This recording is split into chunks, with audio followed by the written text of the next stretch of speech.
welcome to Tarot with Tanya. 7 cards for 7 days. We are beginning this reading for January 23rd, Monday, January 23rd, and going into the 30th, I guess that would be the 29th, the next week.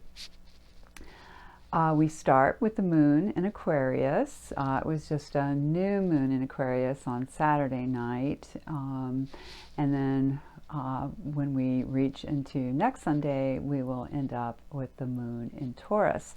So we're starting with a great new energy for humanity. Aquarius is the sign of, well, humanity in general, the humanitarian, somebody who has the far out ideas, who often loves technology, sometimes described as having one foot in the ancient past and one foot in the far future, but always looking for innovative ways to make life better for humanity. So I'm using, fittingly, the Aquarian Tarot. It's a new deck I got, and I just love it. It has a bit of an Art Deco look to it. And the cards are small, so I'll try to get them closer to the camera for you so you can actually see what I'm talking about. And then we will end with an oracle card from the Wild Unknown, their animal spirit book. So, as always, take what resonates here for you, what makes you feel good, what seems right to you, even if it is a bit more challenging, and then just let the rest go. That's a way of developing your intuition, listening to that inner voice, so that is a wonderful tool we all have access to, and I assume most of you drawn to this are already working with your intuition and enjoy that sort of thing. One last thing before I start, I want to mention that last week, I'm so sorry, I literally dropped the mic, didn't notice it, and so the sound was awful. So I'm sorry if you had to crank it way up to hear me. So hopefully today we're in better shape. All right, our first card is the Two of Pentacles, and we start off with several pentacles this week. Again, I'm going to bring it in. Hopefully the glare is not too bad and you can see that. It's a typical depiction for this card of a figure juggling 2 discs, that earth energy, the 2 of balance, and again of intuition. That's a number associated with, obviously it's a high priestess number, and she's all about the intuition. But here it takes a more material aspect because it is, earthy. It's the disc, the pentacles. And how does a person find balance? How do you juggle things? And that could be very much a material kind of situation. It could be funds. It could be 2 situations, 2 people, things like that. So, in terms of a theme for the week, we do have this earthy start, and then there comes some balance, and then perhaps some wishy-wash, sort of dreamy kind of energy. Could be very creative, could be some, inner work. And then we end with this wonderful burst of newness, of new starts, of new perceptions, new emotions, or new take on emotions, and new practical ways of doing things. So we began with that 2 for our Monday, the 2 of Pentacles, and then when we come to Tuesday, we have the 3 of Pentacles. And this one often to me, and others I believe, says work. How do you get into a harmonious kind of work situation with other people? How do we create and get real results? I mean, that's what you want. That's the kind of energy you're dealing with when you're talking about the pentacles, the discs, the earthy energy. So here we have perhaps a worker, seems to be somebody who's applying some kind of skill to a temple space, and it often is shown as a sort of temple space. So doing work that is meaningful, holistic, creative, because 3s are very creative and connected in bounty and creativity to the Empress of the Majors.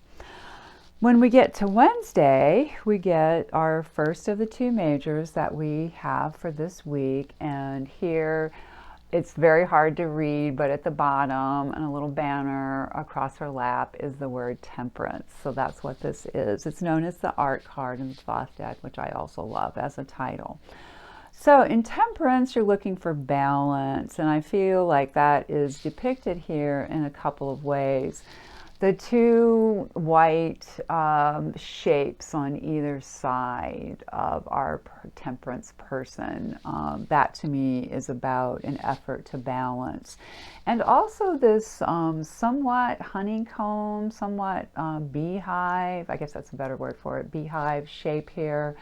That's in front of the figure. There's an architecture to it, and that speaks, I believe, to our need to balance the energies in our lives. It can't be all work. It can't be all play. It can't be all giving. It can't be all taking. It can't be all self-criticism. And on the other hand, it can't be all self-delusion about how things are going. So where can you apply temperance in your life? Where can you take that extremely creative energy? And it emanates from within, or at least our approach to it comes from inside. And then how do we apply that to our lives around us? And, you know, I've mentioned this is a major. So the first major of the week, and those majors have a stronger energy generally. And are longer lasting than the minors. So we have our 2 for Monday of Pentacles, our 3 of Pentacles for Tuesday, and then we move into this kind of rebalancing major energy. When we come to Thursday, that's that card, the 7 of Cups, and I mentioned that it could be a kind of wishy-washy energy. I remember I got accused years ago of being wishy-washy about something, and of course I bristled because it's not really something one wants to be labeled with. And this card always gives me a little bit of an uneasy feeling, though it can, on the more positive side, really get us in touch with our dreams. So we can go to the illusion side of it. Sevens are connected to the Chariot. Cups are our emotional, our intuitive, our psychic selves. So, you know, there are a lot of dreams competing. That's part of this, in that interchange. Do I want to do this? Do I want to do that?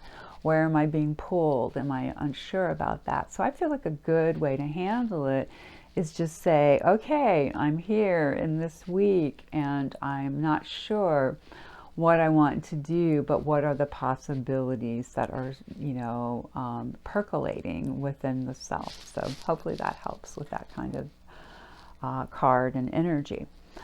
Then we move in toward the end of the week, our Friday, Saturday, Sunday, into that one energy that I mentioned, that initiating energy. We started with the Magician. So this is our second major. Again, 2s, intuition, keeping things in balance, having 2 pillars, as sort of boundaries of the psychic and intuitive self, like using that tool, but having some structure to it as well. But with the Magician, you know, being a number 1, coming right after the Fool. So the Fool represents our wholeness. It's our Humpty Dumpty who starts off completely whole, but then has to break apart as we move from innocence into experience. And this can happen over and over in life. So what experience are we moving into? And there is also, you know, on the dark side, let me say that first, there can be a manipulative energy to the Magician. Often the Magician throws up his tools, and those are the tools of the 4 seats, the 4 suits. The cups, so the chalice, the knife or the sword for the air energy, the swords. Some kind of a disc or pentacle for that suit, and then a torch or a candle or something for the fire. So here they all are present in front of him, And it's more like he's contemplating what to do. So it's a knowing that you have these tools and then making a conscious choice, or an intuitive choice, one that's supported by your heart, by your spirit, how to use them, how to implement those. So that's a great Friday energy, to kick off our weekend. And then on Saturday, we have the luscious 10 of Cups. So a lot of emotion. We have a pair here, very much looking into one another's eyes. So it can be a happy home symbol, an overflow of emotion, a sort of saturation emotionally. And I encourage, if it's happy, express it. If it's tears, express it. Let that emotion come out and feel better, because I think that's part of that energy. And so that was our Saturday. And then for our Sunday, we end on another one kind of energy, and that is the Ace of Pentacles. So we started with those pentacles. And don't worry, I shuffled and shuffled and shuffled these cards, so I think this is true. It's not just about them, lots of pentacles not moving in the deck. They moved, and yet they came up for us. So, with this Aquarius new moon, where we're starting, there's, a kind of initiation energy, a do-over, a reset. And then when we get to our next Sunday, it's like, okay, solidly, what am I starting to build? What new structures am I creating to support my life, to support my dreams, to support my vision garden for this year? And also, as I mentioned, I think a couple of videos ago, I really do see us as weavers of this new matrix of light. What are we going to create out of the old breakdown of the dark side of the patriarchal structures that no longer support us? What will we create that is earthy and fair and generative to support us as we head, through this year? So I hope that helps. And again, take what resonates, leave what doesn't. And I drew the camel. That's what came up for us out of the Wild Unknown Animal cards. And what a sweet, let's grab my book here. What a sweet little picture. I love the look on the camel's face. I'll try to bring that in closer. I love that blue crescent moon. And the symbol, the triangle on top with an apex upward is a sign that this is a fire energy according to this system. So let's see what our creator, Kim Kranz, had to say here about the camel. It stands for being resourceful, being independent, someone who knows oneself. The camel can handle absolutely anything, as it carries a wealth of nourishment within. This wondrous creature is self-reliant and handles challenge with ease, even in the face of excess heat, which can manifest as judgment or anger. The camel searches inside for the cool elixir of water to calm the situation. The camel represents the ultimate form of bringing opposites into balance. And that fits so well with the Temperance card that came up this week too.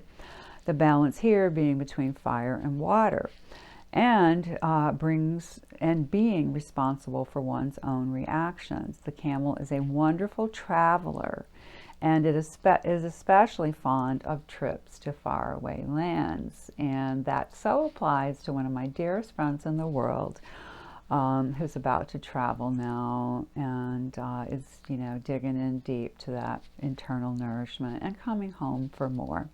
So when in balance, the camel is calm, content, with a sparkle in the eye. When out of balance, dehydrated and lacking vitality. And to bring into balance, I love this, a pilgrimage. That might be to the altar in your own house. That might be to a local store to get something that will nourish your body, your mind, your soul. It might be going to visit a friend you haven't seen. You'll know what that pilgrimage will be for you. So I'm wishing you all, beloveds, a beautiful, beautiful week.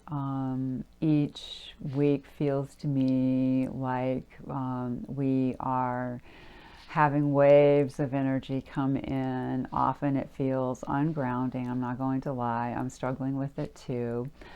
But I've always got something to hang on to. I can turn inward. I can find that board, that broken shutter, whatever it might be, that will keep me afloat, and count my blessings. I think gratitude is a huge part of this. And know that we were asked to be here, we were called to be here, we volunteered to be here to help in this most amazing transition into new earth energies where all are loved, all are supported, all are given a chance, all are seen as contributing something valuable through their unique, authentic selves. So if you're interested in a personal reading, you can find my information below in the description box and how to contact me at the end. You can always email me at tarotwithtanya at gmail.com. Wishing you all love, happiness, peace, and I'll see you next week.